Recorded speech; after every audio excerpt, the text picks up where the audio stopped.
أعوذ بالله من الشيطان الرجيم واعتصموا بحبل الله جميعا ولا تفرقوا واذكروا نعمة الله عليكم إذ كنتم أعداء فألف بين قلوبكم فأصبحتم بنعمته إخوانا وكنتم على شفا حفرة من النار فأنقذكم منها كذلك يبين الله لكم آياته لعلكم تهتدون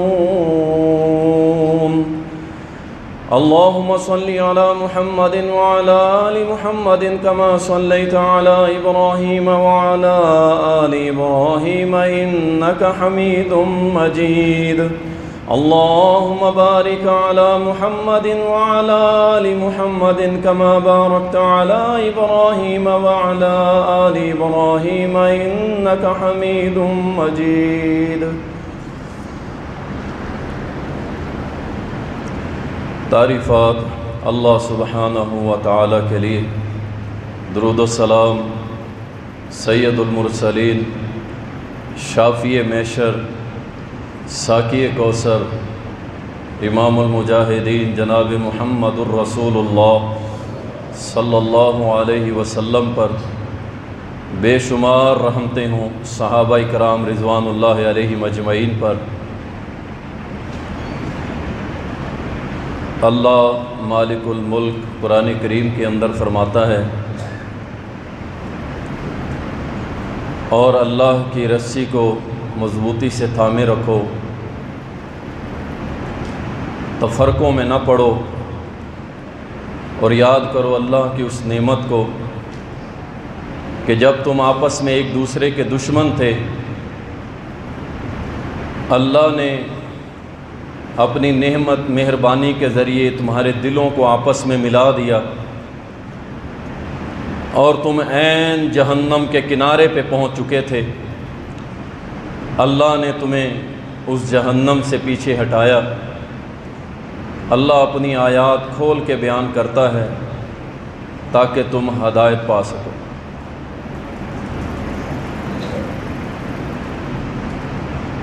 اس میں کوئی شک نہیں ہے کہ جو شخص تفرقے کے اندر پڑتا ہے، فرقہ بازی کے اندر پڑتا ہے، وہ شخص گمراہی کے اندھیروں میں چلا جاتا ہے۔ اور اس بات کو آپ نوٹ فرما لیجئے کہ فرقہ بنتا ہی تب ہے کہ جب بندہ قرآن کو چھوڑتا ہے، سنت رسول اللہ صلی اللہ علیہ وسلم کو چھوڑتا ہے، اور صحابہ سے ہٹ کے قرآن و سنت کو سمجھتا ہے، پھر بنتا ہے فرقہ۔ جب قرآن و سنت کو اپنے دماغوں کے اوپر پرکھیں گے، سمجھیں گے، سوچیں گے تو پھر فرقہ بنے گا۔ جب آپ پیچھے پیچھے چلتے رہیں گے صحابہ کے تو انشاءاللہ کبھی گمراہ نہیں ہوں گے۔ اللہ نے بڑی سختی سے منع فرمایا ہے اس تفرقہ بازی سے، فرقوں میں بٹنے سے، اور حبل رسی اس کو مضبوطی سے تھامنے کا حکم دیا ہے۔ صحیح مسلم کے اندر حدیث آتی ہے، رسول اللہ صلی اللہ علیہ وسلم نے فرمایا، الا خبردار وانی تارکم فیکم ثقلین، تم میں بڑی دو بھاری چیزیں میں چھوڑ کے جا رہا ہوں، بڑی بھاری چیزیں دو تمہارے اندر میں چھوڑ کے جا رہا ہوں۔ احدہما کتاب اللہ عز وجل، ان میں سے ایک اللہ کی کتاب ہے، یعنی قرآن کریم ہے۔ ہوا حبل اللہ، یہ اللہ کی کتاب، اللہ کی رسی ہے۔ من اتبعہ علی الہدی، اور جو اس کو پکڑ لے گا وہ ہدایت یافتہ بن جائے گا۔ ومن ترکہ کان علی ضلالۃ، اور جو اس رسی کو چھوڑ دے گا وہ گمراہ ہو جائے گا۔ یعنی آپ نے فرمایا کہ دو چیزیں تمہارے اندر بڑی بھاری چھوڑ رکھ کے جا رہا ہوں، ایک اس میں سے کتاب اللہ ہے، اور دوسری حدیث کے اندر فرمایا صحیح الجامع کے اندر، ترکت فیکم شیئین، دو چیزیں تمہارے اندر چھوڑے جا رہا ہوں، لن تضلوا بعدہما، اگر تم نے انہیں مضبوطی سے پکڑ لیا تو ہرگز ہرگز کبھی بھی قیامت تک گمراہ نہیں ہوگے تم۔ وہ کون سی دو چیزیں؟ کتاب اللہ و سنتی، ایک اللہ کا قرآن ہے اور ایک میں محمد کی سنت ہے صلی اللہ علیہ وسلم۔ اور اس کے آگے جو فرمایا نا نبی علیہ السلام نے، وہ بڑا پیارا جملہ ہے، آپ کا فرمان ہے، فرمایا وَلَن يَتَفَرَّقَ حَتَّى يَرِدَ عَلَى الْحَوْضِ عَلَيَّ الْحَوْضِ، کہ یہ کتاب و سنت اس طرح جڑے ہوئے ہیں، جب تک دنیا قائم ہے اسی طرح جڑے رہیں گے، حتیٰ کہ حوض کوثر پر بھی قرآن و سنت اسی طرح اکٹھے آئیں گے، یہ کبھی الگ نہیں ہوں گے۔ ان کو الگ کرنے کی کوشش نہ کرو۔ اللہ اکبر۔ اس لیے اللہ نے فرمایا اتبعوا ما انزل الیکم من ربکم ولا تتبعوا من دونہ اولیاء، جو اللہ نے تم پہ نازل کیا ہے اس کی پیروی کرو۔ یاد رکھیں جو اللہ نے نازل نہیں کیا اور آپ اس کی پیروی نہیں کرتے، اللہ آپ کی پکڑ نہیں کرے گا۔ اور اللہ سے منزل من اللہ کیا ہے؟ قرآن اور سنت، اس کے علاوہ کچھ بھی دین نہیں ہے، اس کی پیروی کرنا ضروری نہیں ہے۔ دو چیزیں ہیں، کتاب اللہ و سنت، دو چیزیں، اللہ کا قرآن اور محمد صلی اللہ علیہ وسلم کا فرمان۔ آپ اس بات کو یاد رکھیں، جس طرح قرآن لا ریب کتاب ہے نا، جس میں کوئی شک نہیں، معصوم ہے، غلطیوں سے پاک ہے، اسی طرح میرے محمد کی سنت بھی غلطیوں سے پاک ہے، اس میں بھی کوئی شک نہ کرے۔ صحیح بخاری کے اندر، مسند احمد کے اندر سیدنا عبداللہ بن عمر بن عاص رضی اللہ تعالیٰ عنہ روایت کرتے ہیں، کہتے ہیں کہ میں رسول اللہ صلی اللہ علیہ وسلم کے فرامین جب آپ اپنی زبان مقدس سے بیان کرتے تو میں لکھ لیا کرتا تھا تاکہ میں اس کو یاد کر سکوں، اور یہ ایک اچھی عادت ہے، اپنانی چاہیے، ہمیں بھی اپنانی چاہیے۔ اگر کوئی جمعہ کے اندر بیٹھ کے بھی لکھنا چاہتا ہے تو کوئی حرج نہیں، نیت کیا ہو کہ میں اس کو یاد رکھوں گا اور یاد کر کے لوگوں تک پہنچاؤں گا۔ اللہ اکبر۔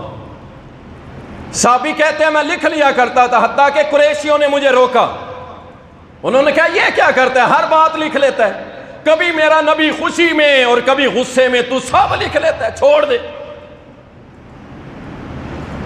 سیدنا عبداللہ کہتے ہیں میں رک گیا، میں نے لکھنا چھوڑ دیا۔ کچھ دن گزرے، میں نبی علیہ السلام کے پاس حاضر ہوا، عرض کی اللہ کے نبی صلی اللہ علیہ وسلم میں نے لکھنا چھوڑ دیا، قریشی کہتے ہیں نبی کبھی خوشی میں ہوتا ہے کبھی غصے میں ہوتا ہے، تو ہر چیز ہی لکھ لیتا ہے۔ سیدنا عبداللہ کہتے ہیں رضی اللہ تعالیٰ کہ آپ صلی اللہ علیہ وسلم نے اپنی اس انگلی کے اشارے سے، اپنی اس انگلی کا اشارہ منہ کی طرف کرتے ہوئے فرمایا اکتب، میں حکم دے رہا ہوں عبداللہ آج کے بعد لکھ، اس ذات کی قسم جس کے ہاتھ میں محمد کی جان ہے، اس منہ سے جب بھی نکلتا ہے حق نکلتا ہے۔ معلوم ہوا کہ حدیث رسول، سنت رسول، اس میں بھی کوئی شک نہیں ہے، معصوم ہے، حق ہے، جو میرے محمد کی زبان سے نکل جائے سب۔ اللہ اکبر۔ اس پہ شک نہیں کرنا چاہیے، نہ قرآن پہ اور نہ میرے محمد کی حدیث پہ صلی اللہ علیہ وسلم۔ سمجھ نہیں آ رہی نا، بعض حدیث ہیں اس لیے علماء کی طرف رجوع کیا کریں، سمجھ نہیں آ رہی یہ کبھی نہیں سوچنا کہ یہ نعوذ باللہ حدیث غلط ہے، ہاں یہ کہنا میری سوچ غلط ہے، میری عقل ناقص ہے، میری عقل اس کے فہم کو، اس کی سمجھ کو نہیں بوجھ سکی، کیا چیز ہے۔ علماء سے رابطہ کریں جی، یہ حدیث سمجھ نہیں آ رہی، وہ آپ کو سمجھائیں گے، کیونکہ ایک حدیث آپ پڑھ رہے ہیں اور اس حدیث کی تفسیر کے اندر کئی حدیثیں ہیں جو آپ کو نہیں پتہ۔ اللہ اکبر۔ معلوم ہوا کہ قرآن و سنت دونوں غلطیوں سے مبرہ ہے۔ اللہ اکبر۔ رسول اللہ صلی اللہ علیہ وسلم نے اس لیے سخت آرڈر جاری کیا قرآن و سنت کے متعلق۔ یہ میں تمہیداً آپ کا ذرا ذہن اس طرف مائل کر رہا ہوں تاکہ آپ عمل جب کرتے ہیں آپ کے عمل میں مضبوطی ہو کہ ہمارا ہر عمل قرآن و سنت کے مطابق ہونا چاہیے۔ اللہ اکبر، کیا فرمایا؟ من احدث فی امرنا ھذا ما لیس منہ فہو رد۔ اب سخت آرڈر جاری ہو گیا، جب اس میں شک کوئی نہیں ہے تو نبی علیہ السلام نے صحیح مسلم کے اندر فرمایا کہ جو کوئی دین کے اندر ایسا کام لے کے آئے، ایسی نئی بات نکالے، نیا کام نکالے جس پہ میں محمد کی مور نہیں ہے، وہ مردود عمل ہے، اس کی اللہ کے ہاں کوئی وقت نہیں، کوئی اجر نہیں۔ وہ جتنا بھی اچھا ہو، جتنا بھی اچھا ہو، جتنا بھی پیارا لگتا ہو، جنڈیاں لگا کے، ٹھمکے لگا کے، جیسا مرضی عمل کر، اگر اس میں میرے نبی کی مہر ثبت نہیں ہے اور صحابہ نے اس عمل کو آگے بیان نہیں کیا، یاد رکھیں ایسا عمل کرنا مردود ہے۔ دوسری حدیث، یہ تو بہت خطرناک الفاظ ہیں، بڑے سخت الفاظ ہیں کہ جو قرآن اور سنت کو چھوڑ کے نئی راہیں اپنا لیتا۔ کیا فرمایا؟ لعن اللہ، اللہ کی لعنت ہو، اللہ کی پھٹکار ہو، کس کے اوپر؟ من احدث فی الاسلام حدثا، کہ جس نے اسلام کے اندر کوئی نئی بات نکالی، نیا عمل، نیا دین بنانے کی کوشش کی، اس پہ اللہ کی لعنت۔ اب وہ بیچارہ نیکی سمجھ کے لگا ہوا ہے، میں تیجا کر رہا ہوں، میں ساتواں کر رہا ہوں، میں کل خانی کر رہا ہوں، کل خانی شریف کر رہا ہوں۔ یہ جو شریف لگا کے آگے سارا کام کیا جاتا ہے نا، کل خانی شریف کر رہا ہوں، اگلا بندہ جو پڑھا لکھا نہیں ہوتا وہ کہتا ہے شاید کوئی بڑی متبرک چیز ہے۔ یہ سب بدعت ہیں، اور جس نے یہ کیا، میرے نبی کا فرمان ہے کہ جس نے دین میں نئی بات نکالی، اللہ کی لعنت ہو۔ اور یہ بیچارہ سمجھ رہا ہوتا ہے میں اپنے مردے کو بیٹی کر رہا ہوں، پیچھے ثواب مل رہا ہے، ثواب نہیں مل رہا، تو اپنا مال، اپنا وقت، اپنا سب کچھ ضائع کر رہا ہے۔ اللہ اکبر، یاد رکھیں اللہ کے ہاں سزا اور جزا کا جو معیار ہے نا، وہ قرآن و سنت ہے۔ اللہ جسے جنت دے گا قرآن و سنت کے مطابق عمل کرنے والے کو دے گا، اور جسے جہنم میں پھینکے گا اسے بھی قرآن و سنت چھوڑنے کی وجہ سے۔ قرآن کریم میں سنیں آیت ہے، اللہ تعالیٰ فرماتا ہے وَمَن يُطِعِ اللَّهَ وَرَسُولَهُ، جو کوئی تم میں سے اللہ اور اس کے رسول کی اطاعت کرے گا، قرآن اور سنت پہ چلے گا، کیا ہوگا؟ يُدْخِلُهُ جَنَّاتٍ تَجْرِي مِن تَحْتِهَا الْأَنْهَارُ خالدین فیہا وذالک الفوز العظیم، اسے ہم جنتوں میں داخل کریں گے، باغوں میں جس کے نیچے نہریں بہتی ہیں، بڑا عظیم بدلہ دیں گے اسے، کسے؟ جو قرآن و سنت پہ زندگی گزارے، اور جو قرآن و سنت پہ زندگی نہیں گزارتا، فرمایا وَمَن يَعْصِ اللَّهَ وَرَسُولَهُ وَيَتَعَدَّ حُدُودَهُ يُدْخِلُهُ نَارًا خَالِدًا فِيهَا، جو اللہ اور اس کے رسول کی نافرمانی کرتا ہے اللہ اس کو جہنم میں داخل کرے گا ہمیشہ کے لیے۔ اللہ معلوم ہوا اللہ کے ہاں جنت اور جہنم کا جو معیار مقرر ہے وہ قرآن و سنت کے مطابق، عمل کرنے والے کے لیے اور چھوڑنے والے کے لیے ایسی ہی سزا۔ اللہ ہم سب کو قرآن و سنت پہ چلنے کی توفیق عطا فرمائے۔ اور صحابہ کیا فرماتے ہیں؟ صحیح بخاری کے اندر صحابہ کہتے ہیں بایعنا رسول اللہ صلی اللہ علیہ وسلم، ہم نے بیعت کی رسول اللہ صلی اللہ علیہ وسلم کے ہاتھ پر۔ کس چیز کی؟ فرمایا کہ ہم نبی علیہ السلام کی حدیث کو سنیں گے اور اس کی اطاعت کریں گے، چاہے وہ آسانی ہو یا تنگی ہو، ہم ہر حال میں محمد کی سنت کو نہیں چھوڑیں گے صلی اللہ علیہ وسلم۔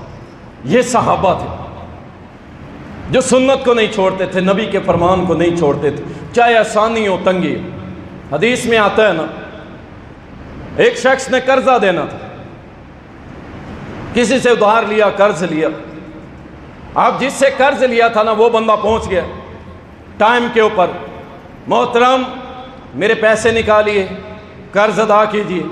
دیکھیں نبی علیہ السلام نے نا قرض سے پناہ مانگی۔ صحابہ نے پوچھا اللہ کے نبی یہ کام برا ہے؟ آپ نے فرمایا دیکھو جو قرض لیتا ہے نا اسے دو باتوں کا سامنا کرنا پڑتا ہے۔ نمبر ایک، وقت پہ اگر ادا نہیں کر سکے گا تو شرمشار ہوگا، اور دوسرا اسے آگے ٹائم لینے کے لیے جھوٹ بولنا پڑے گا۔ اس لیے اللہ کے نبی صلی اللہ علیہ وسلم ہر نماز کے اندر اللہم انی اعوذ بک من المأثم والمغرم دعا کیا کرتے تھے، قرض سے پناہ مانگا۔ آپ پہ قرض نہیں ہے نا، آپ گھر کے اندر جناب سبز مرچیں کوٹ کے بھی روٹی کھا لیں گے نا، آپ کو تکلیف نہیں ہوگی۔ اور آپ پہ قرض ہے تو آپ بٹیرے اور چرگے بھی کھا رہے ہیں نا، تو آپ کے دماغ پہ ایک بوجھ سوار ہے کہ یار میں نے پیسے دینے، میں نے فلاں کو پیسے دینے۔ تو وہ صحابی جس نے قرض لیا تھا اس کے دروازے پہ پہنچ گیا قرض دینے والا، اس نے کہا میرا قرض لوٹائیے۔ دروازہ بجایا، دستک دی، اندر سے کوئی جواب نہیں آیا۔ 2 بار 3 بار واپس چلا گیا۔ دوسرے دن آیا، پھر 3 بار دروازہ بجایا، آوازیں دی، کوئی نہیں آیا۔ تیسرے دن پھر آیا۔ جب آیا نا گھر کے اندر تو گھر والوں نے پوچھا کون ہے؟ کہا میں فلاں ہوں اور اپنا قرض لینے آیا ہوں۔ کہاں پہ ہے فلاں؟ اب اس حدیث کے اندر دونوں کے نام نہیں، دونوں صحابیوں کے نام نہیں۔ کہاں ہے وہ؟ انہوں نے آگے سے مبہم سا جواب دیا جس کا معنی نہ ہاں بنتا تھا نہ بنتا تھا۔ بندہ گھر میں تھا، اب وہ گھر سے کیوں نہیں نکل رہا تھا؟ وہی بات کہ باہر نکلوں گا تو جھوٹ بولنا پڑے گا، اور اگر ادا نہیں کرتا تو شرمندہ ہونا پڑے گا۔ اتنے میں ایک چھوٹا سا بچہ گھر سے باہر نکلا، اور باہر نکل کے کہتا ہے، اس نے پوچھا تیرا باپ کہاں ہے؟ کہا وہ کمرے میں چھپا بیٹھے۔ اب چھوٹا بچہ ہوتا ہے، اسے کیا پتا کیا کہنا ہے کیا نہیں، کہتا ہے وہ کمرے میں چھپا ہوا ہے۔ اس نے باہر سے آواز دی، فلاں ابن فلاں باہر آ جا، مجھے پتا چل گیا تو گھر کے اندر ہے۔ اللہ اکبر، اللہ ایسا وقت کسی پہ نہ لائے، یقین جانیے۔ یہ جو اونچی اونچی ہواؤں میں اڑتے ہو نا آپ لوگ، ذرا نیچے کی پرواز بھی کیا کرو۔ اللہ بڑا بے نیاز ہے، اللہ بڑا بے نیاز ہے، یقین جانیے۔ یہ جو اوپر اوپر اڑتے ہیں نا اکڑ کے تکبر کر کے، پھر اللہ نیچے لاتا ہے اسے، اور کتنا نیچے لاتا ہے، اس مقام پہ بعض دفعہ لا کے کھڑا کر دیتا ہے کہ بندہ سامنے والا اسے 100 گالیاں دے رہا ہوتا ہے اور وہ سر جھکا کے کھڑا ہوتا ہے کہ میرے پاس جواب کوئی نہیں۔ اس وقت سے پناہ مانگا کرو، یہ اونچی پروازوں میں نہ اڑا کرو، نیچے رہا کرو۔ جو عاجزی اختیار کرتا ہے اللہ اسے بلندیاں دیتا ہے۔ مال و دولت کچھ بھی نہیں، کیا ہے یہ؟ ہمارے باپ دادا پہ نہیں تھا، ہمارے پاس نہیں ہے تو کیا ہے؟ کچھ بھی نہیں۔ لیکن الحمدللہ اللہ نے توحید دی ہے نا، اللہ نے نبی کی سنت دی ہے نا، الحمدللہ یہ ہے وہ سرمایہ۔ صحابی باہر آیا سر جھکائے ہوئے، نے کہا میں کل بھی آیا ہوں، پرسوں بھی آیا ہوں، وہ اللہ کے بندے کوئی جواب تو دے۔ صحابہ تنگی ہو یا خوشی ہو میرے نبی کی سنت نہیں چھوڑتے تھے۔ اس نے کہا اللہ کے بندے، ایک تو میں شرمندہ ہو رہا ہوں کہ تیرے سامنے آنکھ سے آنکھ نہیں ملا پا رہا کیونکہ میرے پاس پیسے نہیں ادا کر دے، اور دوسرا میں تجھ سے جھوٹ نہیں بولوں گا کیونکہ میرے نبی نے کہا ہے کہ جو جھوٹ بولتا رہتا ہے اللہ کے ہاں اسے جھوٹا لکھ دیا جاتا ہے۔ میں جھوٹ بھی نہیں بولوں گا، میں شرمندگی کی وجہ سے چھپا ہوا تھا، تیرا سامنا کیسے کروں گا، میں اس لیے باہر نہیں آیا۔ اچھا اب سامنے کون ہے؟ سبحان اللہ، اللہ ہمیں بھی ایسا بنا دے۔ سامنے والا پتہ کیا کہتا ہے؟ کہتا ہو اللہ کے بندے تو اس وجہ سے اندر چھپا ہوا ہے، اس وجہ سے کہ پیسے نہیں ہے، شرمندہ ہوں گا، جھوٹ بولنا پڑے گا۔ سن، میں نے محمد الرسول اللہ صلی اللہ علیہ وسلم سے سنا ہے، آپ نے فرمایا جو شخص اپنے بھائی کا قرض معاف کر دے گا قیامت کے روز اللہ اسے اپنے عرش کا سایہ دے گا۔ میں اپنے نبی کی سنت پہ عمل کرتے ہوئے اللہ سے عرش کا سایہ لینے کی وجہ سے سارا قرض تجھے معاف کر دوں۔ اللہ اکبر، تنگی ہو یا خوشی ہو محمد کی سنت کو اپنایا جائے گا صلی اللہ علیہ وسلم۔ اور قرض معاف کرنا یہ کوئی آسان بات نہیں ہے، اسے بھی آپ آسان نہ سمجھیں، لائٹلی نہ لیں، یہ بڑا اوکھا کام ہے، بڑا اوکھا کام ہے جسے اللہ توفیق دے۔ اللہ اکبر، صحابہ نے ہر حال میں نبی کی پیروی کی، اور میرے نبی کا فرمان ہے سنن ابو داؤد کے اندر، فرمایا ان من ورائکم ایام الصبر، اے میرے صحابہ تمہارے بعد صبر والے دن آنے والے ہیں، بہت زیادہ لوگوں کو صبر کرنا پڑے گا، بہت زیادہ۔ اور ایک حدیث میں آتا ہے اتنے سخت حالات آنے والے ہیں، اتنے سخت کہ میری سنت پہ عمل کرنا ایسے ہو جائے گا جیسے آگ کا انگارہ اپنی ہاتھ میں لے کے ایسے کوئی پکڑ لے. اتنے سخت آ رہے ہیں نا سخت حالات. اللہ اکبر. اس میں بھی ہم نے انشاءاللہ قرآن و سنت کو نہیں چھوڑنا. انشاءاللہ اگر نکلنا چاہتے ہو نا ان کرائسس سے تو قرآن و سنت کو نہ چھوڑنا.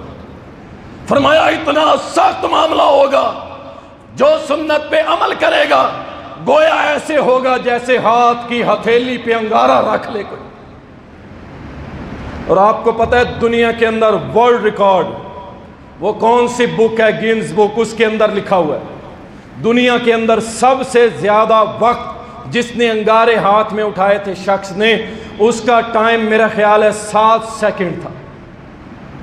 7 سیکنڈ، صرف 7 سیکنڈ. اس نے 1 لپ انگاروں کی ہاتھ میں پکڑ لی تھی. 7 سیکنڈ کے بعد وہ شخص بے ہوش ہو گیا اور اس کی کونی تک بازو کی انتڑیاں جل کے راکھ ہو گئی.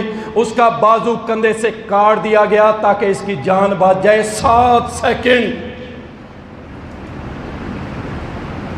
او اللہ کے باغی ہو، رسول اللہ کے باغی ہو، اور دین اسلام کو پاؤں تلے روننے والوں، 7 سیکنڈ. دنیا کی آگ اور آخرت کی آگ 70 گنا زیادہ گرم. اللہ اکبر. اللہ ہم سب کو محفوظ کرے. بڑا سخت حالات آنے والے ہیں. نبی علیہ السلام نے فرمایا بڑے سخت حالات آئیں گے. اور امام طبرانی رحمہ اللہ ایک حدیث لائے ہیں کہ نبی علیہ السلام نے فرمایا جب ان مشکلات کے اندر میرے امتی اس بات پہ کھڑے ہوں گے جس بات پر میرے صحابہ تم کھڑے ہو. کیا مطلب؟ صحابہ قرآن و سنت پہ کھڑے تھے. صحابہ کی زندگی میں اللہ کی قسم اٹھا کے کہہ رہا ہوں کوئی تیسری شخصیت ایسی نہیں تھی کہ جس کی صحابہ پیروی کرے. کوئی بھی. اہل سنہ کا اجماع ہے کہ پوری امت میں عظیم ترین 2 بندے ہیں. پوری امت میں سب سے عظیم 2 بندے. کون سے؟ ابو بکر، عمر رضی اللہ عنہما. ان سے عظیم پوری دنیا میں پوری امت میں کوئی نہیں ہے. سنو، عبداللہ ابن عباس رضی اللہ عنہما لوگوں سے کہنے لگے حج تمتع کرنا بھی سنت ہے، کر سکتے ہیں. حج و عمرہ کا اکٹھا احرام باندھ سکتے ہیں. کچھ لوگوں نے کہا ابو بکر، عمر انہوں نے تو ایسی کوئی بات نہیں کی تھی، اور ایسے اور ویسے کہنے لگے. عبداللہ ابن عباس نے فرمایا کہا سنو، مجھے ڈر لگتا ہے تمہاری اس بات کی وجہ سے کہیں اللہ آسمان سے پتھر نازل نہ کر دے. میں تمہیں محمد کی بات کرتا ہوں، تم مجھے ابو بکر عمر کی بات کرتے ہو. اور جاؤ محمد کے مقابلے میں ابو بکر اور عمر کی بھی بات نہ چلے. ہم بعد میں آنے والے جن کی کوئی گارنٹی بھی نہیں ہے ہم ان کی پیروی کیسے کریں؟ اس لیے فرمایا جو کوئی صحابہ تمہارے جیسے عمل پہ کھڑا ہوگا، قرآن و سنت پہ کھڑا ہوگا، اس کے لیے انعام ہے. کون سا انعام ہے؟ رسول اللہ صلی اللہ علیہ وسلم نے فرمایا اس کے لیے انعام ہے. کیا؟ اسے ایک بندے کو جو قرآن و سنت پہ عمل کرے گا نا میری امت میں سے، اسے 50 بندوں کے برابر اجر ملے گا. 50 بندوں کے. صحابہ تڑپ اٹھے، کہنے لگا اللہ کے نبی منا و منہم. وہ 50 بندے جن کے برابر اجر ملے گا ایک بندے کو، وہ ہم میں سے ہوں گے یعنی صحابہ میں سے 50 کے برابر، یا عام امتیوں کے 50 کے برابر؟ میرے نبی نے فرمایا 50 صحابہ کے برابر اسے اجر ملے گا. اور قرآن و سنت پہ زندگی گزارنے والوں انشاءاللہ جو بھی اپنی زندگی قرآن و سنت پہ گزارے گا اس ایک بندے کو 50 صحابہ کے اجر کے برابر عمل ملے گا. اجر. اللہ اکبر. مشکل حالات آئیں گے اور ان مشکل حالات میں جو ڈٹ جائے گا نا انشاءاللہ اسے بڑا اجر ملنے والا ہے. بڑا اجر ملے. صبر، شکر. اور کرنا کیا ہے وہ میں آخر میں بتاتا ہوں. رسول اللہ صلی اللہ علیہ وسلم کے صحابہ قرآن و سنت اور میرے نبی کی اپنی زندگی کے اندر آپ دیکھیں، نبی صلی اللہ علیہ وسلم آ رہے ہیں اور سیدنا عمر رضی اللہ تعالیٰ عنہ تورات کے چند اوراق ہاتھ میں لگ گئے، پڑھنے لگ گئے، آپ پڑھنے لگ گئے، نبی حیات ہیں، موجود ہیں، نبی علیہ السلام دیکھ کے اس قدر غصے ہوئے، آپ کا چہرہ سرخ ہو گیا اور فرمایا کیا تمہارے لیے اللہ کی کتاب کافی نہیں ہے؟ تم یہ تورات کے اوراق جو پڑھ رہے ہو، کیا تم یہود و نصارہ کی طرح تباہ ہونا چاہتے ہو؟ صحابہ بھی کسی اور کا مطالعہ نہیں کرتے تھے، قرآن و سنت بس۔ اس لیے تو اللہ نے فرما دیا نا فَإِنْ آمَنُوا بِمِثْلِ مَا آمَنْتُمْ بِهِ فَقَدِ اهْتَدَوْا، ان صحابہ جیسا ایمان لاؤ گے تو ہدایت والے ہو، جیسے انہوں نے قرآن و سنت پہ عمل کیا تم نے بھی ویسے۔ اللہ اکبر۔ رسول اللہ صلی اللہ علیہ وسلم اور آپ کے ساتھی اور آپ کے بعد میں آنے والے ائمہ کرام میں سے ایک امام جن کا نام امام احمد تھا رحمت اللہ علیہ، یہ سبھی کے سبھی قرآن و سنت کو تھامنے والے ہوتے تھے۔ ان کے بیٹے ہیں عبداللہ امام احمد کے، وہ کہتے ہیں کہ میرے والد محترم کو سکرات لگی نا موت کے وقت، اللہ اکبر، بڑا اوکھا ٹائم ہے یارو، بڑا اوکھا وقت آنے والا ہے، سکرات حق ہے، سب کو لگنی ہے، کسی کو تھوڑی کسی کو زیادہ، سب کو۔ اور امام احمد بن حنبل اللہ اکبر، ان جیسے اللہ کے ولی، ان جیسے امام اہل السنہ سبحان اللہ، جنہوں نے اپنی زندگی کے اندر قرآن کو مخلوق کہنے والوں کو ایسی دیوار سامنے بن گئے، ایسی دیوار بن گئے، اللہ اکبر، اتنے کوڑے پڑے، اتنے کوڑے پڑے۔ ایک پہلے باپ مارنے والا جو بادشاہ تھا، پھر وہ مر گیا، اس کا بیٹا آ گیا، اس نے مارے، دو حکومتیں اسے مارتی رہی کہ کہے قرآن مخلوق ہے، اور امام صاحب نے کہا نہیں، قرآن اللہ کا کلام ہے، مخلوق نہیں ہے۔ اور ایک مرتبہ اسی امام احمد کو جیل سے نکالا گیا، ہاتھوں میں ہتھکڑیاں، پاؤں میں بیڑیاں، اور یہ کوئی نئی بات نہیں ہے، یہ ہر دور میں اہل حق کو لگتی رہی۔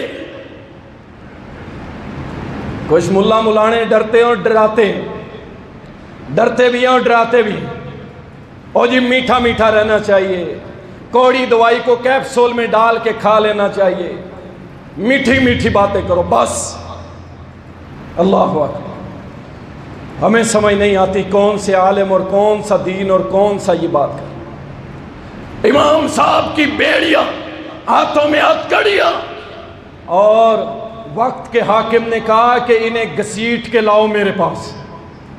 وہ دوسرے شہر کے اندر بیٹھے، امام صاحب جب باہر نکلے نا، صرف اپنی آنکھوں کو بلند کیا اپنے رب کی طرف اور عرض کی یا ربی، تیرے اس فقیر بندے کو یہ ذلیل کرنے کی کوشش کر رہا ہے، میرے اللہ میری طرف سے تو ہی اس کو کافی۔ ابھی تھوڑا سا سفر ہوا تھا، تھوڑا سا، ایک گھڑ سوار دوڑتا ہوا آیا، کہنے لگا امام صاحب کو واپس لے جاؤ، جس نے بلایا تھا وہ مر چکا ہے۔ کہاں بیٹھے ہو؟ کس کی بات کرتے ہو؟ یا تو تمہارے رابطے رب کے ساتھ کمزور ہیں یا تم بزدل ہو۔ ایک بات ہے، یا رب سے رابطے کمزور ہیں یا بزدل ہو۔ امام احمد بن حنبل کی وہ اٹھی ہوئی آنکھیں، اللہ اکبر، میرے رب نے ان آنکھوں کی بھی قدر کی۔ جب حق کے لیے کھڑے ہو جاؤ تو پھر پیچھے نہیں ہٹتے۔ یہی احمد بن حنبل مرنے والے، ان کا بیٹا عبداللہ آیا، کہنے لگا میں نے سوچا میرے والد کا وقت آخری لگتا ہے، کیوں نہ ان کو وضو کروا دوں، بڑی فضیلت ہے، وضو کی حالت میں مریں گے۔ کہتے ہیں میں نے وضو کروایا، ہاتھ دھلوائے، کولی کروائی، چہرہ دھلوایا، بازو دھوئے، مسا کیا، پاؤں دھونے لگا تو مجھے میرے والد صاحب کچھ منہ میں بولے، ہونٹ ہلے، میں نے کہا پتہ نہیں کیا کہتے ہیں، میں نے کان قریب کیے، کہا میرا بیٹا تو ایک سنت کو بھول گیا ہے۔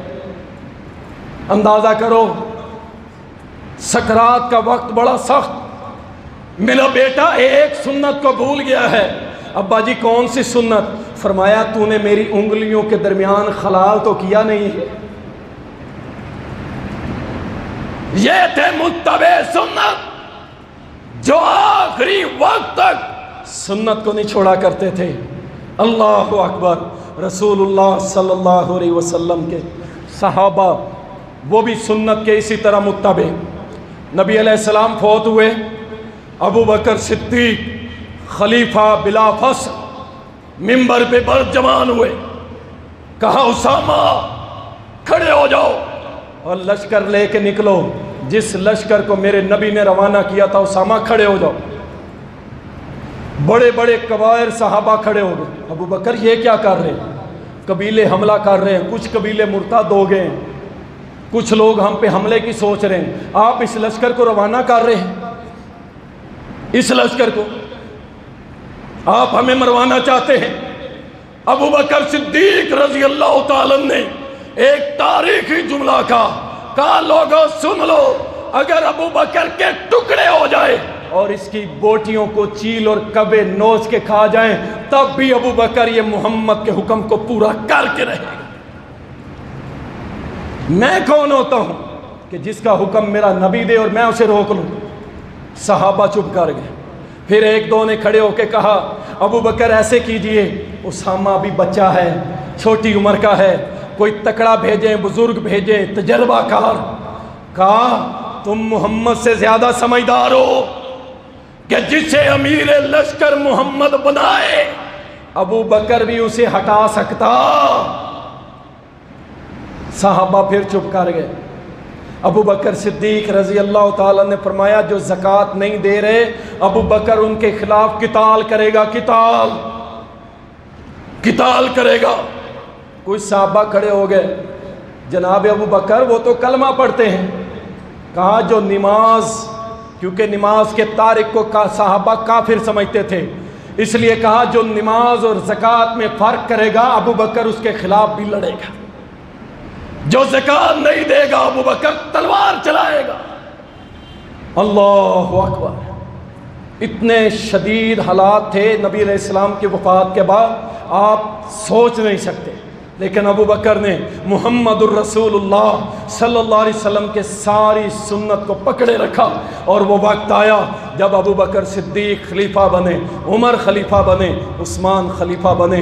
اللہ اکبر۔ میرے بھائی، صحابہ اکرام اسی طرح سنت کے مقابلے میں کسی کو پسند نہیں کرتے تھے اور سنت کو تھام لیتے تھے، اور حقیقت بات ہے جو میرے نبی کے فرمان کو پکڑ لیتا ہے نا، اللہ اسے ذلیل نہیں ہونے دیتا اور اللہ اس کو پورا کرتا ہے۔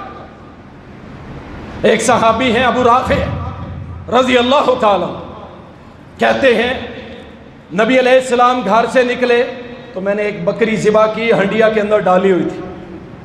نبی علیہ السلام آئے، پوچھا ابو رافع کیا پکا رہے ہو؟ ابو رافع کہنے لگے اللہ کے نبی بکری کا گوشت، آپ کو بکری کی دستی بڑی پسند تھی، آپ نے فرمایا دستی نکال کے دو مجھے ایک۔ ابو رافع کہتے ہیں میں نے ایک نکال کے دے دی۔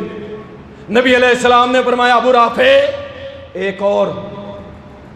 ابو رافع نے ایک اور نکال کے دے دی۔ تیسری بار نبی علیہ السلام نے فرمایا ابو رافع اور۔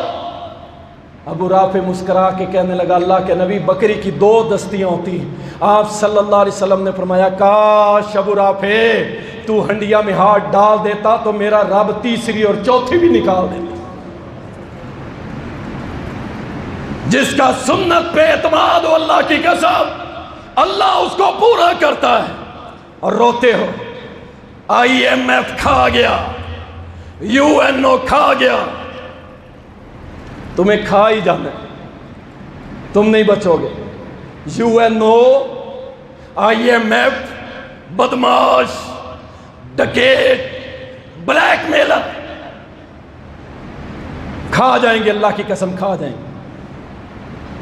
جاتے ہیں جی اس کے قدموں میں، سارے حکمران پہنچے ہوتے ہیں جی مائی باپ تو ہی دینے والا ہے ہمارا، انا للہ و انا یا ایھا الناس انتم الفقراء الی اللہ، اور ساری کائنات کے انسانوں تم سب کے سب کس کے در کے فقیر ہو؟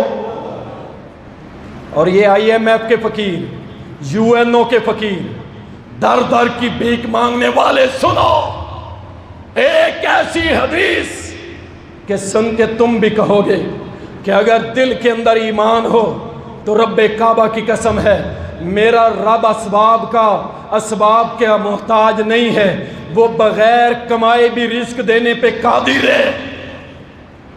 صحیح حدیث سلسلۃ الصحیحہ کی۔ ایک صحابی گھر آئے، کہا میری بیوی کچھ کھانے کو ہے؟ کہا اللہ کے بندے تو سارا دن محمد الرسول اللہ کی محفل میں بیٹھتا ہے، کمانے تو گیا نہیں، گھر میں کچھ بھی نہیں، اور یہ بڑا اوکھا وقت ہوتا ہے، بڑا مشکل وقت کہ جب بندہ دین کے لیے کچھ کرنا چاہتا ہے اور جیب اجازت نہیں۔ اللہ ایسے وقت سے بچا۔ ہم نے یہ وقت دیکھے، اللہ اکبر، صحابی منہ لٹکا کے گھر سے نکل گیا، کیا جواب دیتا؟ چلا گیا، باہر چلا گیا، جنگل میں نکل گیا، اور بیوی بھی مومنہ تھی، اس نے دعا کے لیے ہاتھ اٹھائے کہ میرا خامن جو ہے وہ پریشان ہو کے نکلا، ہاتھ اٹھائے یا اللہ ہمیں کوئی گھر میں کھانے پینے کے لیے کچھ دے دے۔ انتم الفقراء الی اللہ، IUNO کے سامنے بھیک مانگنے والا سنو، وہ بی بی جس کا نام بھی حدیث کی کتابوں میں نہیں ہے، اس بی بی نے کہا یا اللہ تو ہی دینے والا ہے، تو ہی دینے والا ہے، کیا میرے رب نے نہیں دیا؟ سنو کیا دیا، صحیح حدیث کیا دیا۔ خامن تھوڑی دیر کے بعد گھر آ گیا، آخر اسے آنا ہی تھا، دیکھا بیوی کی آنکھیں باہر ہے، حیران ہے، پریشان، کہا کیا ہوا؟ کہا ادھر تو دیکھو۔ اس نے تندور میں جا کے دیکھا نا، اللہ کی قسم تندور کے اندر کیا ہے؟ بکری کی رانیں، بکری کی رانوں سے، بھنی ہوئی رانوں سے تندور بھرا پڑا ہے، اور چکی کی طرف دیکھتا ہے، چکی خود ہی چل رہی ہے، آٹا نکال رہی ہے، اور چکی کے ساتھ برتن آٹے کا پڑا وہ بھی بھرا ہوا ہے، اور پوچھا اللہ کی بندی یہ کہاں سے آیا ہے؟ اس بندی نے کہا قالت من رزق اللہ، یہ اللہ کی طرف سے رزق آیا ہے، میں نے اللہ سے دعا کی، تیری پریشانی میری دعا میرے رب نے رد نہیں کی، تندور بھر دیا گوشت کے ساتھ، چکی بھر دی آٹے کے ساتھ۔ اس بندے نے آگے بڑھ کے چکی کا اوپر والا پتھر ہٹا کے دیکھا، گندم آٹا کہاں سے رہا ہے؟ اللہ اکبر، آٹا آنا بند ہو گیا۔ میرے نبی کے پاس گیا، میرے نبی نے فرمایا ہائے ہائے، تو اگر اس چکی کے اوپر والے پتھر کو نہ اٹھاتا تو میں اللہ کی قسم کھا کے کہتا ہوں قیامت تک یہ چکی چلتی رہتی اور پوری دنیا کو آٹا دیتی رہتی۔ IMF، اللہ، اور یہ بدماش کل تک ہمارے حکمرانوں کے پاؤں میں آ کے بیٹھتے۔ اللہ کی قسم اگر نہیں پتا نا تو سلطنت عثمانیہ کی تاریخ اٹھا کے جاؤ، میں زیادہ دور نہیں جاتا، آج سے پورے 102 یا 4 سال پہلے، 104 سال پہلے یہی برطانوی بدماش، یہی امریکہ کے گنڈے، یہ سارے کے سارے عثمانی خلیفہ کے قدموں میں آ کے بیٹھتے تھے، ہاتھ جوڑ کے بیٹھتے تھے کہ ہمیں کچھ نہ کہنا، کچھ نہ کہنا۔ اور فرانس نے اس وقت بھی خاکے بنائے تھے، میرے نبی کی توہین کی تھی، اللہ اکبر اللہ اکبر، اور خلیفہ نے کہا تھا کہ ہمارا زندہ رہنے کا کوئی حق نہیں، محمد کی توہین، اور ہم چپ کر کے بیٹھے رہیں، ہم ان کی نسلوں کو کاٹ کے رکھ دیں گے۔ ڈر گیا فرانس، معافی مانگی اور تھیٹر بند کر دیا۔ آج انڈیا کا بدماش وزیر اعظم اور اس کی وہ لونڈی بدماش عورت میرے نبی کے اوپر زبان چلائے، بکواس کرے۔ ہم نے کیا کیا؟ ہم کچھ کہیں گے تو شکایت ہوگی۔ ہمارے دل کا وہ درد ہے اللہ کی قسم، جو بڑے بڑے جانتے ہیں۔ تم نہ جاؤ، نہ چلاؤ ایٹم بم، نہ بھیجو اپنی فوج، کچھ نہ کرو۔ اللہ کی قسم یہ محمد کے غلام بیٹھے ہم سارے، زیادہ بھی نہیں۔ یہ جامعہ رحمانیہ میں جتنے بیٹھے ہیں، 200 400 500 جتنے بھی بیٹھے ہیں، ہم سارے محمد کی عظمت پہ قربان ہونے کے لیے تیار ہیں انشاءاللہ۔ کچھ بھی نہیں. کافر کی کیا اوقات مسلم کے مقابلے. اللہ کی قسم صرف 500 ایسے لوگ جو اللہ کے لیے جان کٹوانے کے لیے بیعت کر کے نکلیں. میں اللہ کی قسم کھا کے کہتا ہوں وہ 1.25 ارب کا انڈیا صرف 500 افراد نکل جائیں, صرف 500 افراد. پورا 1.25 ارب کا انڈیا اگر ہل کے نہ رہ جائے, زلزلہ برپا نہ ہو جائے تو میری گردن کاٹ دینا. مسلمان کا اللہ نے اتنا روب رکھا ہے. اور وہ بدمعاش بولتی ہے, میرے نبی کے خلاف بکواس کرتی ہے. میں تو وہ الفاظ بھی بیان نہیں کرنا چاہتا کیونکہ میرا تو عقیدہ ہے کہ میری زبان جب محمد کا نام لے صلی اللہ علیہ وسلم تو میری زبان 1000 بار وضو کرے, 1000 بار پاک ہو, تو پھر اس کے بعد اس شخصیت کا نام لیا جائے. اللہ اکبر. اس بدمعاشہ نے بدمعاشی کی اور میرے رب نے دکھایا. میں بڑا خوش بھی ہوا اس معاملے پہ کہ الحمدللہ عرب کھڑے ہو گئے. میں ہمیشہ روتا تھا اللہ کے سامنے, اللہ یہ عرب کب کھڑے ہوں گے؟ تیرے نبی کی توہین ہوئی, تیرے قرآن کی توہین ہوئی, اللہ تیری توہین ہوئی, عرب کھڑے نہیں ہوئے. لیکن اللہ کی قسم عربوں نے بتا دیا کہ اگر یہ کھڑے ہو گئے نا, جس دن کھڑے ہو گئے تو اللہ کی قسم پوری دنیا کا عالم کفر دہل جائے گا, برباد ہو جائے گا, ٹوٹ جائے گا. صرف انہوں نے ایک دن کہا کہ آج کے بعد انڈیا کے ساتھ نہ تجارت کریں گے, نہ ان سے پروڈکٹس خریدیں گے. سب پہ پابندی لگا دی. کوئی سعودی, کوئی عربی, غیر عربی آج کے بعد انڈین پروڈکٹ نہیں خریدے گا. اللہ کی قسم دھڑام سے مودی نیچے آیا, مافیاں ترلے شروع کر دیے. لیکن انشاءاللہ یہ پھر بھی سیدھے ہونے والے نہیں. اس کافر ہندو بنیوں کو سمجھ آتی ہے تو تلوار کی زبان, ایٹم بم کی زبان, اس کو وہ سمجھ آتی ہے. پیار سے ماننے والے یہ نہیں. اللہ اکبر. اور جو IMF کا غلام ہو نا, وہ یہ سارے کام نہیں کر سکتا. کیوں؟ وہ چندہ نہیں دے گا. اللہ اکبر. میں پریشان اور حیران ہوتا ہوں کہ جس کو دیکھ کے ہم کہتے تھے نا یہ ان کی جنگ ہے, یہ ان کی پگڑی والوں کی جنگ ہے, ہماری تھوڑی ہے. ہماری معیشت بڑی مستحکم ہے. آج دیکھ لو ڈالر تمہارا 204 اور 210 میں بھی نہیں مل رہا, اور جاؤ ان کالی پگڑی والوں کے علاقوں میں, وہاں پہ ڈالر 80 روپے کا مل رہا ہے, 80 روپے کا ڈالر. وہ آگے نکل گئے یا ہم نکل گئے؟ اللہ اکبر, اللہ اکبر. اب آخری باتیں میں کرتا ہوں. یہ معیشت قرآن و سنت بے شک ہماری رہنمائی کرتا ہے کہ ان پریشان حال میں ہم کیا کریں. سب سے پہلے اس بات کو سمجھیں, معیشت کی تنگی اور اس کو فراغ کرنے والا کون ہے؟ اور بولو کون ہے؟ قرآن میں اللہ نے سمجھا دیا کہ پہلے اپنا عقیدہ بناؤ. کوئی UNO, کوئی IMF, ورلڈ بینک تمہیں کچھ نہیں دینے والا. کون ہے؟ اولم یعلم ان اللہ یبسط الرزق لمن یشاء ویقدر. کیا تم یہ بات نہیں جانتے کہ اللہ جس کا چاہے رزق بڑھا دے, جس کا چاہے رزق تنگ کر دے. معیشت میرے رب کے ہاتھ میں ہے, کسی کے ہاتھ میں. پہلا عقیدہ یہ بناؤ. اللہ اکبر. اور معیشت بگڑتی کب ہے, تباہ کب ہوتی ہے؟ میرے رب نے قرآن میں فرمایا وَمَنْ أَعْرَضَ عَنْ ذِكْرِي فَإِنَّ لَهُ مَعِيشَةً ضَنْكًا. جب تم میرا ذکر, میری عبادت, میرا حکم, میرے نبی کا دین اسلام, اس کی تعلیم کو چھوڑو گے, ہم تمہاری معیشت کو سخت کر دیں گے, ٹائٹ کر دیں گے, تمہارے اندر بھوک اور ننگ کو کھڑا کر. ہم نہیں سناتے تھے آپ کو حدیثیں؟ میں نوجوانوں کو چیخ چیخ کے نہیں کہتا تھا. وہ حدیث میں دوبارہ دہرا دیتا ہوں, شاید کہ یاد آ جائے آپ کو. اللہ اکبر. کیا ہے؟ نبی علیہ السلام نے فرمایا جب 5 گناہ تم کرو گے اللہ 5 عذاب تمہارے اوپر نازل کر دے گا. نمبر 1, جب تم فحاشی کرو گے, عام بے حیائی, فحاشی, کو ایجوکیشن کے نام پہ زنا کے اڈے. اللہ اکبر. بے حیائی اس قدر عام, نہ کوئی بیٹی محفوظ, نہ کوئی نوجوان محفوظ. فرمایا جب بے حیائی کے کام کرو گے اللہ تمہارے اندر تعاون اور ایسی ایسی مرضیں کھڑی کرے گا جن کے نام تمہارے وڈیروں میں بھی نہیں سنے. نمبر 2 گناہ, ناپ تول میں کمی کرو گے تو کیا ہوگا؟ فرمایا اللہ تمہارے اوپر قحط سالی، مہنگائی اور حکمرانوں کا ظلم تمہارے اوپر نازل کر دے گا۔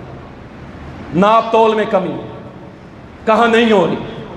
5 کلو چینی، میں خود اپنی مثال دے دیتا، 5 کلو چینی لی، گھر آ کے جب دیکھا تو 4.5 کلو نکلی۔ پھر کہتے ہیں جی کیا جی ہمارے حکمران بڑے گندے، اب تم تو بڑے چنگے ہو، تم تو ماشاءاللہ چند گرام اوپر دینے والے ہو۔ اپنے گریبان میں جھانکیے، اگر اس مقام پہ آپ کھڑے ہیں توبہ کر لیں، ورنہ یہ مہنگائی اور یہ ختم ہونے والا عذاب نہیں۔ اللہ سے توبہ کرو۔ اللہ اکبر۔ نمبر 3 فرمایا جب زکوٰۃ نہیں دو گے نا، اللہ آسمان سے ایک قطرہ بھی نہیں برسائے گا۔ اور یہ جو چولیسان کے اندر معاملہ دیکھا ہے نا، یہ ہر سال ہوتا ہے، اس بار زیادہ ہوا۔ وہاں پہ آپ کو پتہ ہے بارش کیوں آئی ہے؟ آپ کی دعاؤں سے، اور نہیں آپ کی دعاؤں سے آئی۔ میں نے وہ ویڈیوز دیکھی ہیں کہ جب بکرا آسمان کی طرف منہ کر کے نا زبان نکال کے کچھ کہہ رہا تھا، اور مجھے یوں لگ رہا تھا، کہہ رہا تھا اللہ یہ زمین تو تیرے بندوں نے گندی کی ہے، ہم نے تو نہیں کی نا، اللہ ہم پہ بارش ہی دے دے۔ اور میرے رب نے دی، اور میرے محمد کا فرمان ہے اللہ ایک قطرہ بھی بارش نہیں دے گا۔ اگر بارش آئے گی تو وہ چرندوں پرندوں کے لیے آئے گی، تمہارے لیے نہیں آئے گی۔ رو رہے ہیں بارش آئے، ٹیمپریچر اوپر جا رہا ہے، 45 46 47 اور 48، بلک رہے ہیں۔ وجہ کیا؟ زکوٰۃ نہیں دینی۔ نمبر 4 فرمایا کہ جب تم اللہ اور اس کے رسول کے عہد و پیمان کو توڑو گے، اللہ باہر سے تمہارے اوپر دشمن مسلط کرے گا۔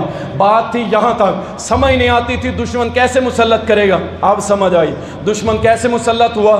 تمہاری ساری اکنامک، تمہارا معاشی نظام سارا انہوں نے اپنے اوپر جکڑا، تمہارے مال و دولت لی اور اپنے ملکوں میں چلے گئے اور تمہیں کنگال کر دیا۔ عہد و پیمان کیا تھا؟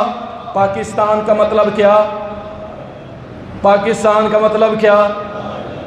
عہد و پیمان تھا کہ نہیں تھا؟ کدھر گیا؟ نمبر 5 نبی علیہ السلام نے فرمایا جب حاکم